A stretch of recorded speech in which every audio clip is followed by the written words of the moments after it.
started. I got a game. That was kind of loud. Let's start with e4 here. B23J.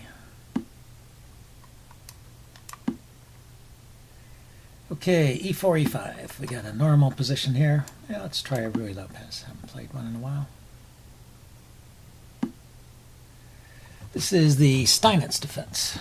It's a solid defense. d4 immediately challenges the knight there. Threatens to make use of the pin, but he can unpin. The knight's defended. Let's see, I can go with knight c3. I can play pawn to c3, defending the knight. Let's go knight c3, defending the bishop. So if knight takes knight, I can play queen takes bishop. I can play knight takes, and I hope that's okay. Server announcement. So to start with, black had kind of a cramped position, but he's traded off a couple pieces, and so that relieves that congestion. Well, let's think about this a little bit. Can the knight go anywhere else? Yeah, it's probably a good square.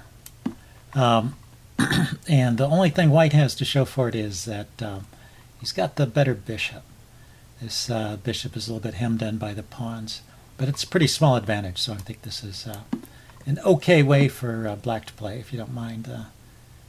If you don't mind that slight disadvantage. So how do I make use of my better bishop? Thing is, of course, to get any kind of attack going, you have to open up lines, and then that will free his bishop. So it's not like this bad bishop is a permanent situation. Just temporarily. So when the knight comes forward, he might just trade it off.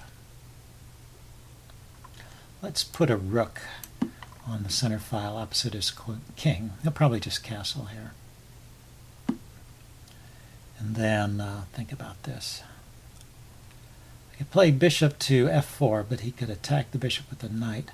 I'm going to play h3, so I can play bishop f4 and bishop back to h2 if he chooses to go after that bishop.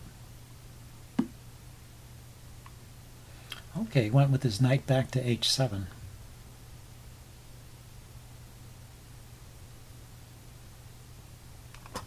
Let's bring another rook to the center. And yeah, he's maybe going to trade off that bishop for this knight.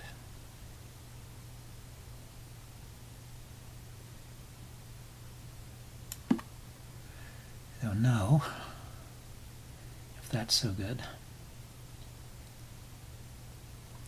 Can I play pawn to e5 here, hitting the bishop? Pawn takes, bishop takes, rook takes. I mean, it looks like I can play it, but is it any good? Maybe my queen... Oh, he just traded anyway. Didn't matter. I was going to say maybe my queen should have gone somewhere else so that my rook would be opposite his queen. But now I have that rook opposite the queen thing.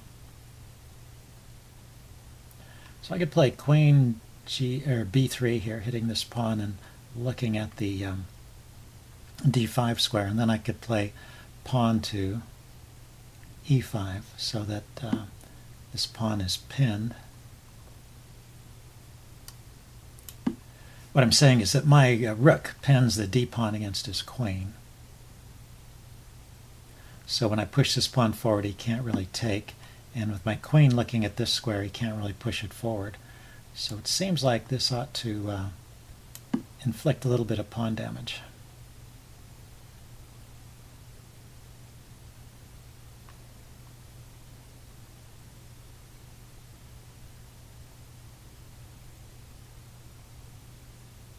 Can't push it, he can't take. He can defend it, but you know, I've got a rook on it. Yeah, he can't easily defend it even, and it's covering squares where the knight might come out. So I'll be able to create an isolated pawn there, and maybe even win a pawn.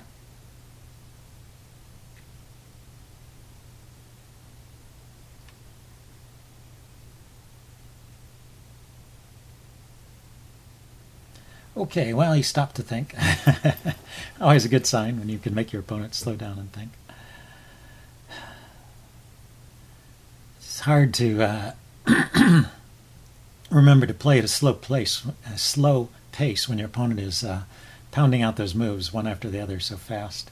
But you really need to pause and take time for yourself, even if your opponent is not taking time, because otherwise, you're just playing random moves and you could easily end up in a bad position. So his queen goes there. I can hit the queen with my bishop again. My bishop is loose. And the queen moves, and then I can take here.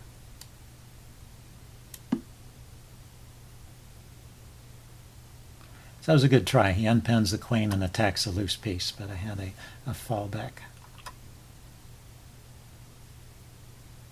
He still can't push the pawn forward. He can now take.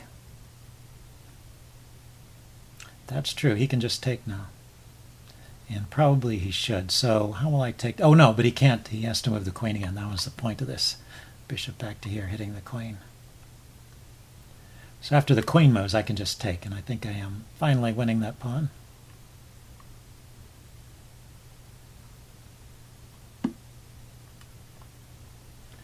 Okay, let's take it. And how do I want to take that? With the rook, probably. And the bishop seems happy enough here. If I take with the bishop, though, it hits his rook. Where is that rook going? Now I want to take with the rook. So, say bishop takes, his rook goes here, kind of pinning my bishop because his rook and his queen are both looking at the d1 square. So I want to take with the rook. It also hits these pawns over here. I could also bring my rook back one step to hit his queen. And I want to keep the pieces, the pressure on and the pieces out, because his knight is kind of in the middle of a maneuver here. Okay, so he's coordinating queen and rook, looking at the c2 square. And I don't want to give up that c2 pawn, so I am just going to play here. I'm still hitting the b6 pawn. Okay, gets his knight out. So his knight can come into this light square, hitting my bishop and hitting this pawn. And so after I take knight here, what's my move?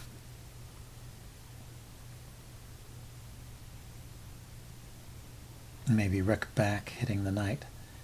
Knight takes bishop, pawn takes bishop. Knight takes pawn, bishop takes pawn. Should be okay. He's going to double my pawns over here.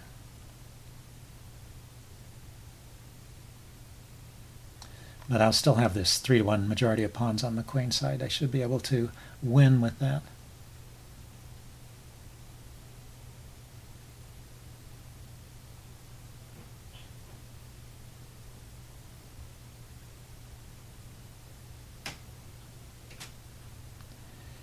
Okay, I brought this rook out. That's interesting. So I take with check. It's got queen back here. I do have to be careful about that. All these pawns are protected. My king has an escape square. Let's check. Get one pair of rooks off. And I was thinking, I've rook to b8.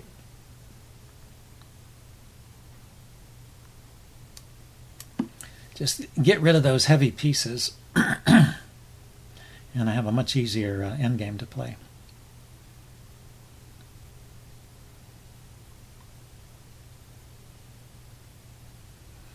And I haven't decided if he takes, if I should take back with the queen. I guess with the queen, because that gives a check, and then that buys time for the queen to come back to a good square here. And the bishop is already on a pretty good square. It protects this diagonal, so the king has the h2 escape square from checks on the back rank.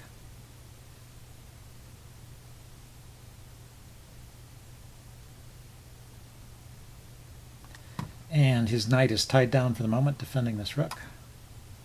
So he can't come forward and harass my bishop. So I think this is good.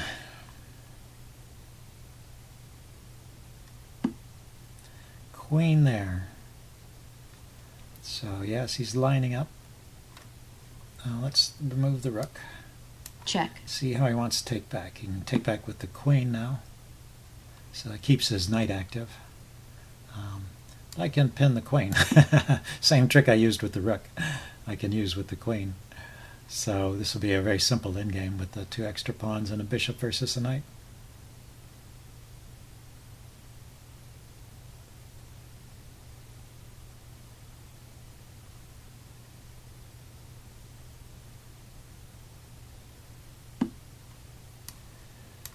So let's see. Knights are always tricky, but I have enough time here that I should be able to work this out.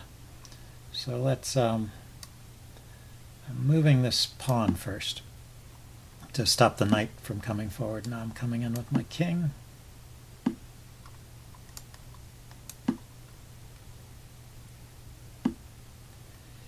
And he's coming in with his king. So let's stop the king from coming forward here.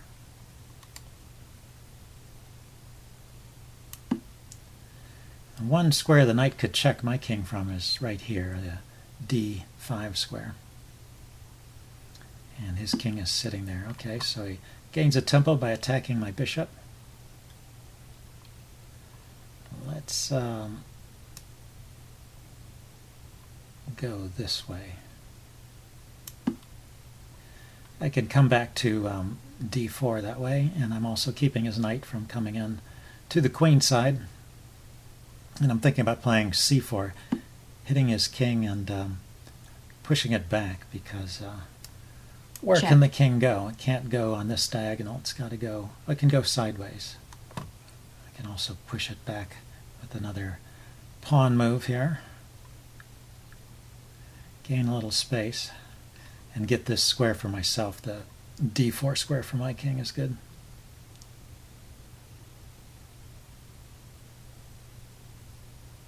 Or the bishop. Bishop to D4 is good as well, since helps control the knight once again and hits a pawn. Okay, so now I need to come over to the queen side and start pushing these pawns forward.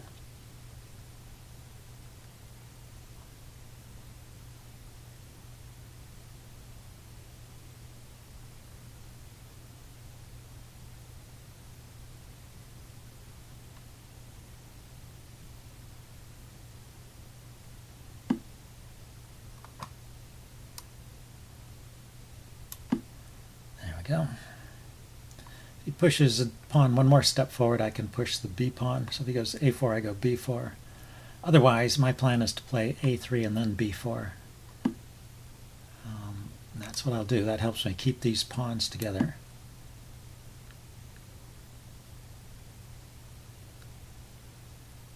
And having this solid row of pawns helps keep his king from invading.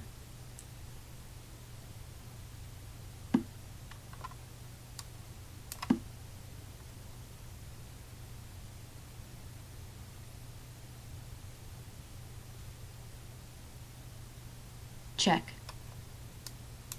And there I go, 2 passed pawns connected.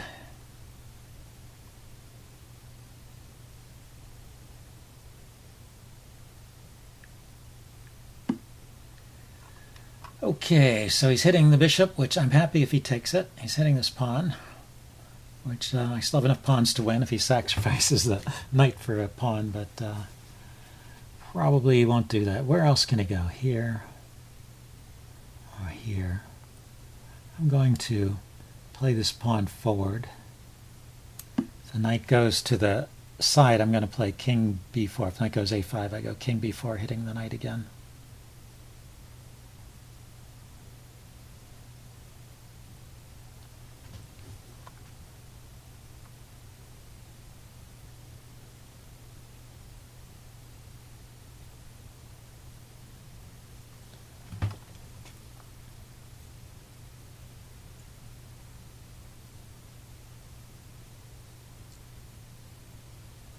Okay, pausing to think again. This knight has to go back somewhere. But yeah, wherever the knight goes, I can still play king b4 and bring this pawn forward. Let's see, I could bring the pawn forward right away, huh? Let's take a moment to reposition the bishop. I'm setting back here. When this pawn comes forward, the king can actually step into the d5 square and maybe try and make some progress over here. So the bishop is... it also gained a tempo by attacking a pawn, but it's protecting these squares over here. So the king can't invade. Even if it gets to d4, it can't go much further than that. But there is a trick here. I have to be careful about knight to d5. So if I play check and he plays king d5, I'm okay, but if the king steps away, I have to worry about knight d5 as a fork, hitting my king and my bishop. So he goes there. Yeah, so that frees up this square. Let's step here. His king can't make any more progress. I'm going to hold on to this diagonal with the bishop. And I can push this pawn forward. He's once again thinking about checking, I guess, my king, but he's got to get to one of these squares. So I think I can just push this pawn, right? Oh, he's thinking about taking a pawn. Okay, so he can grab this pawn here. If I take his knight, then he gets a passed pawn. I don't want that. But how is he stopping my pawn from becoming a queen? Sometimes you just got to let a few pawns go.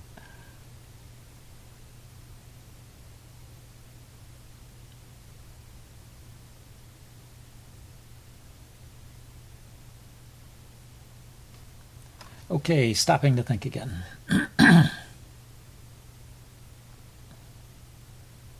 Black resigns. Yeah, there's no stopping b8 queen. So, good game. I'll upload this and do a postmortem. See you guys later. Challenge.